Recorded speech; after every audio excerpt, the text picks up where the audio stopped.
अस्सलाम वालेकुम दोस्तों, आपका दोस्त आपका भाई मोहम्मद आसिफ भट्ट आप सबको खुशामदीद कहूंगा। क्रिप्टो मार्केट के फ्रेश और क्विक एनालिसिस के साथ आपके सामने मौजूद हूं। आपको मार्केट की अपडेट देंगे, इस टाइम क्रिप्टो मार्केट में क्या चल रहा है। बहुत ही इंपॉर्टेंट वीडियो रहेगी।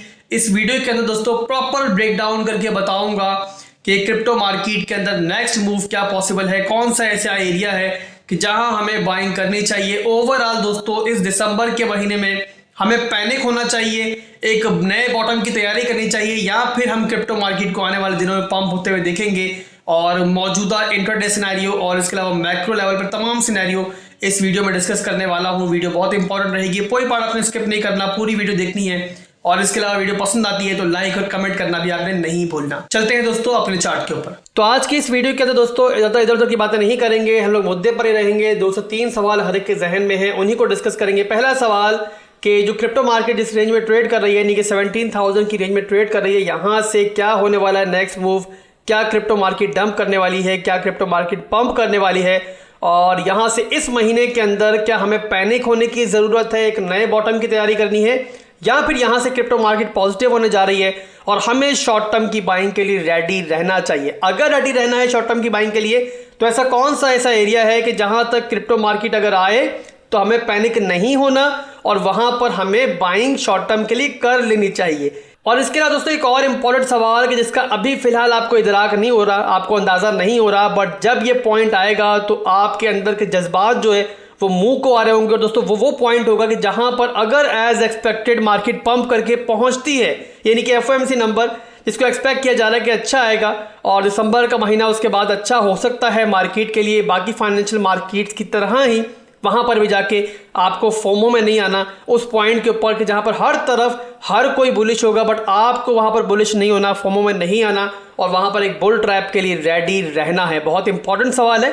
ये भी हम डिस्कस करेंगे। खैर दोस्तों सिर्फ 4 घंटे के टाइम फ्रेम का चार्ट मेरे सामने खुला हुआ है और ये दोस्तों चार्ट जो है हम लोग कुछ दिनों से इस्तेमाल कर रहे हैं। जो प्राइस एक्शन आपको दिखाई दे रहा है इसी हम डिस्कस कर रहे हैं 3 से 4 दिनों से। अल्हम्दुलिल्लाह जैसा मैं आपको बता रहा हूँ मार्केट लगभग वैसा ही बिहेव कर रही थी। और कल मैंने आपको बताया था कि अगर हमारे पास जो 17,170 का एरिया है अगर ये होल्ड नहीं रहता, जिसे मैंने पर्पल कलर की ट्रेंड लाइन से हाईलाइट भी किया हुआ है, तो उसके बाद फिर आपको नीचे की वैल्यूज दिखाई देंगी और क्रिप्टो मार्केट फिर डंप की तरफ जाएगी। तो यहाँ पर आपके सामने है कि 16,850 तक बिटकॉइन राउंड लगाकर आया है, बट अभी भी कि जो हमारे पास रेंज डिवेलप हुई है मार्केट में थोड़ी पॉजिटिविटी आने के बाद, वो अभी तक इंटैक्ट है। अब यहां पर दोस्तों बिटकॉइन जिस रेंज में ट्रेड कर रहा है, यहां पर आप यूं समझ लो कि एक पेंडुलम की तरह हवा में झूल रहा है और यहां पर किसी भी वक्त टूट कर नीचे गिर सकता है। फिलहाल के लिए हमारे पास एक वाहिद और कमजोर सी सपोर्ट है इस पैटर्न की ट्रेंड लाइन की, जिसे पकड़कर बिटकॉइन चल रहा है।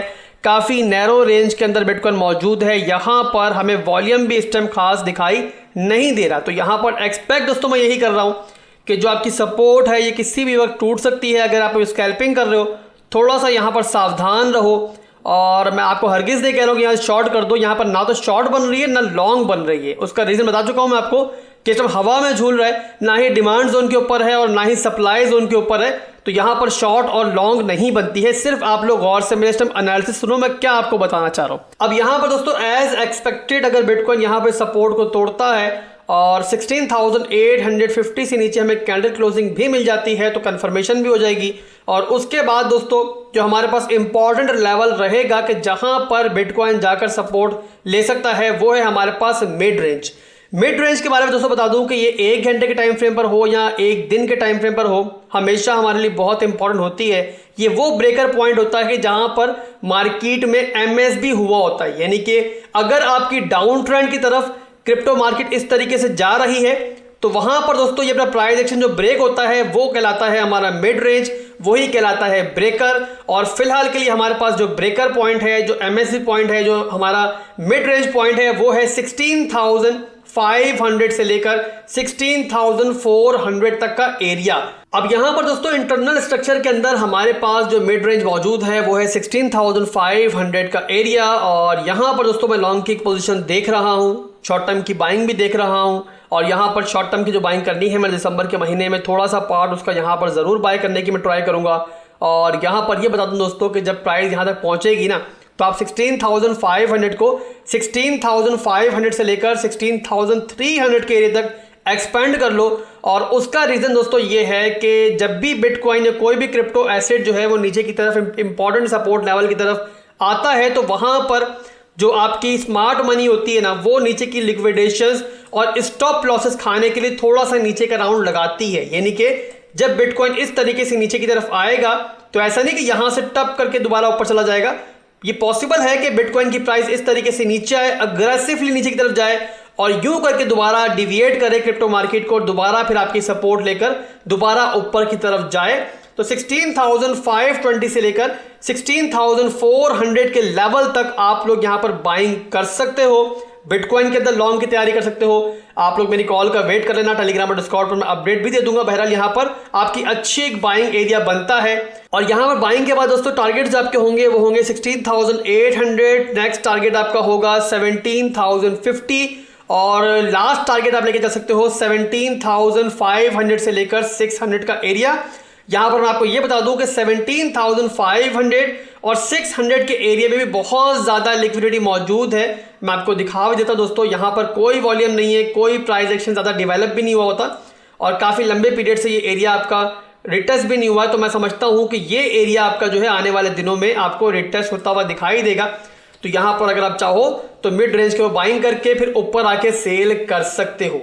तो ये दोस्तों इंटरनल स्ट्रक्चर प्राइस एक्शन था पूरा और इसे घोल कर पी लो, आने वाले दिनों में बड़ा भी काम आएगा। और अब चलते हैं डेली टाइम फ्रेम के ऊपर, मैक्रो चार्ट के ऊपर, जहां पर और कुछ इंपॉर्टेंट सवाल हैं, उनके जवाब आपके दूंगा। उनमें से एक दो सवाल तो आपके जहन में अभी भी होंगे और आप सोच रहे होगे कि अगर 17,600 जो कि लास्ट टारगेट आसिफ भाई ने बताया है वो भी आ जाता है हमारे सामने, तो क्या वहां पर हमें शॉर्ट के लिए तैयार हो जाना चाहिए और शॉर्ट की पोजीशन बिल्ड करनी चाहिए? क्योंकि आपके जहन में ये मौजूद है अभी तक, जो मैंने पहले आपको बताया काफ़ी दफ़ा कि 18,000 का जो एरिया है हमारा बहुत स्ट्रॉन्ग एरिया है, बहुत स्ट्रॉन्ग रेजिस्टेंस एरिया है। तो अगर वो एरिया आता है तो क्या हमें वहाँ पे शॉर्ट करना चाहिए या मजीद ऊपर की वैल्यूज़ के लिए हमें तैयार रहना चाहिए? एक और सवाल जो अभी आपके जहन में नहीं है बट जब वो मौका आएगा ना तब आपको आइडिया होगा कितना इंपॉर्टेंट सवाल है, और वो ये है कि अगर 18,000 का एरिया भी टूट जाता है तो फिर क्या होगा? क्या वहाँ पर आपको फोमो में वाकई में आना चाहिए और मजीद बाइंग के लिए कूदना चाहिए या फिर एक और नए बुल ट्रैप के लिए रेडी रहना चाहिए? ये चीज़ें हम डिस्कस करेंगे इस चार्ट के ऊपर। मैंने कोई ट्रेंड लाइन ड्रॉ नहीं की हुई ताकि जो समझाना चाह रहा हूँ आपको आसानी के साथ समझ में आ जाए। अब यहाँ पर जो समझाने जा रहा हूँ बड़े गौर से मेरी बात सुननी है। आपने मेरे वीडियोस देखकर, मेरे एनालिसिस देख के रोजाना की अब आप समझ चुके होंगे कि जब भी डाउन ट्रेंड की मूवमेंट चल रही होती है या और बेयर मार्केट चल रही होती है तो प्राइस एक्शन कुछ इस तरह का बन रहा होता है। यानी कि इस तरीके से आपकी लोअर लो लोअर हाई बनती हुई प्राइस नीचे आ रही होती है और ये कहलाता है डाउन ट्रेंड। वैसे ही दोस्तों अगर प्राइस ऊपर जाएगी तो अप ट्रेंड की तरफ कुछ इस तरीके के प्राइस एक्शन बनाएगी, यानी कि हायर हाई हायर लो बनाती हुई ऊपर जाएगी और इस तरीके से एक प्राइस एक्शन हमारा क्रिएट होता है। अब यहां पर काफी लंबे पीरियड से आपका जो है बेयर मार्केट चल रही है, आपका डाउन ट्रेंड चल रहा है, डेली टाइम फ्रेम हम डिस्कस कर रहे हैं, कोई इंटरनल स्ट्रक्चर यहां पे डिस्कस नहीं हो रहा है। तो यहां पर फिलहाल के लिए कोई एमएसबी भी नहीं हुआ है इस बेयर मार्केट के अंदर। तो अभी तक जो हमारे पास एक लो बना है, फाइनल लो बना है, वो बना है हमारा ये एरिया। यहां पर मैं एक ट्रेंड लाइन ड्रॉ कर लेता हूं ताकि हमारे पास एक लो आ जाए, यानी स्ट्रॉन्ग लो आ जाए, इसे हम कहेंगे स्ट्रॉन्ग लो। ये हमारे पास बन चुका है कि स्ट्रॉन्ग लो का एरिया। अब यहां पर दोस्तों बताओ मुझे कि आपका स्ट्रॉन्ग हाई यानी कि जो आपका लोअर हाई था लास्ट, वो कौन सा पॉइंट है? ऑब्वियसली आपको दिखाई दे रहा है, बड़ा क्लियर कट बिगर टाइम फ्रेम का चार्ट है तो साफ ही दिखाई देगा आपको कि हमारे पास जो स्ट्रॉन्ग हाई का एरिया है यानी कि लोअर हाई है वो है हमारे पास ये पूरा एरिया। ये है हमारे पास स्ट्रॉन्ग हाई, आप ये स्ट्रॉन्ग हाई कह लो, इससे आप लोअर हाई कह लो, जो कहना चाहो कह लो। बहरहाल ये हमारे पास एक ऐसा पॉइंट है जिसे किसी भी मौके पर टूटना नहीं है अगर डाउन ट्रेंड को इंटैक्ट रहना है। अगर ये टूटेगा आपकी कैंडल जो है इससे ऊपर क्लोज हो जाएगी तो बहुत हद तक चांसेस है, 90% चांसेस है कि आपकी प्राइस ऊपर की तरफ मूव करेगी और फिर आपका एक अप ट्रेंड स्टार्ट हो जाएगा, यानी कि एमएसबी हो जाएगा, जिसे हम कहते हैं मार्केट स्ट्रक्चर ब्रेक हो जाना। अब ये कौन सा ऐसा एरिया है आपको नजर में आ रहा होगा दोस्तों कि ये है लगभग आपका 20,000 से लेकर 21,000 तक एरिया, यानी कि दोस्तों वो वैल्यू हमारे पास आ चुकी है बहुत आसानी के साथ कि जहां तक अगर क्रिप्टो मार्केट जाती भी है तो हमें वहां पर फोमो में नहीं आना है। हमें ये वैल्यूज दिखाई दे सकती हैं, अगर आएंगी मैं हैरान नहीं होऊंगा, आपने भी हैरान नहीं होना है। बट ये सोचो दोस्तों कि जब 18,000 का एरिया टूटेगा, जो रिटेल ट्रेडर है जिसे एनालिसिस इतने नहीं आते, जिसे इतना एक्सपीरियंस नहीं है इस क्रिप्टो मार्केट में, उसकी क्या सूरत हाल होगी? ये देखो ना यहाँ पर कि यहाँ पर कोई प्राइस एक्शन इस टाइम मौजूद ही नहीं है। जब प्राइस यहाँ पर इस तरीके से ऊपर आएगी और यूं अग्रेसिवली ऊपर जाना स्टार्ट होगी, यानी कि इंटरनल स्ट्रक्चर के अंदर आपका एमएसबी होगा और आपकी प्राइस ऊपर की तरफ मूव होगी, तो वहां पर क्या सूरत हाल होगी। हर तरफ आपके एक आवाज आ रही होगी मेरे भाइयों कि बेयर मार्केट खत्म हो गई है और अब एक नया बुलरन स्टार्ट हो गया है। हजारों की तादाद में बायर्स जो हैं मार्केट में कूदेंगे, मार्केट में एक फोमो क्रिएट होगा और वहां पर ये परफेक्ट सूरत हाल बनेगी बिगर टाइम फ्रेम के अंदर एक बुल ट्रैप की। तो अगर दोस्तों आपके सामने वैल्यूज आती भी हैं तो आपने बिल्कुल फोमो में नहीं आना है। हमारे चार्ट पर हर चीज क्लियर है आईने की तरह, हमें इसे देखना है। इर्द गिर्द हमारे क्या बातें हो रही हैं, यूट्यूब पे क्या चल रहा है, ट्विटर पे क्या चल रहा है, हमें नहीं सुनना है। और यहाँ पर हमें ये ख्याल जहन में रखना है, हमें बात जहन में रखनी है कि अगर ये एरियाज भी आते हैं तब भी हमारा प्राइस एक्शन ब्रेक नहीं हुआ है। प्राइस एक्शन उसी सूरत में ब्रेक होगा जब हमारा एमएसबी होगा। इंटरनल स्ट्रक्चर के अंदर क्या चल रहा है उसे नहीं देखना, उसे ट्रेड जरूर करना है, लो पर खरीदना है, हाई पर सेल करना है, लेवल टू लेवल ट्रेडिंग करनी है। बट जो बिगर पर्सपेक्टिव है हमारा वो तब तक नहीं हमारा चेंज होगा जब तक हमारी ये एरियाज नहीं टूटते। और यहाँ पर मैं अक्सर आपको बोलता हूँ ना मेरे भाइयों, के बेयर मार्केट जो होती है ना इतनी आसानी से खत्म नहीं होती है। दिल्ली अभी बहुत दूर की बात है, अभी क्रिप्टो मार्केट में कोई इतनी बड़ी पॉजिटिव चेंजिंग नहीं हो चुकी है। जो हमारा यहाँ पर रिसेशन चल रहा है वो अभी खत्म नहीं हुआ है, इसलिए अभी हमें फिलहाल लेवल टू लेवल ट्रेडिंग करनी है, अपनी एसआईपी एंट्रीज के साथ चलना है, इसके अलावा हमें कुछ नहीं सोचना है। तो ये दोस्तों आज की टू द पॉइंट एक वीडियो थी, उम्मीद करता हूँ वीडियो पसंद आई होगी। इसके अलावा दोस्तों जिन भाइयों को नहीं पता बता दूं कि बहुत लंबे पीरियड से जो आपसे वादा था मैंने पूरा कर दिया है और कॉपी ट्रेडिंग पर हम लोग लाइव हो चुके हैं। यहाँ पर इन्फोटॉक विद आसिफ के नाम से बिटगेट पर हमारा अकाउंट बन चुका है। अगर फॉलो करना चाहो तो वीडियो के डिस्क्रिप्शन में रेफरल लिंक मौजूद है, उसके थ्रू बिटगेट पे अकाउंट बना लो और कॉपी ट्रेडिंग के फीचर में आके दोस्तों यहाँ पर हमें फॉलो कर लो और हमारी ट्रेड्स को आप कॉपी कर सकते हो अगर करना चाहो। भाई को दुआ में याद रखिएगा। अल्लाह हाफिज़।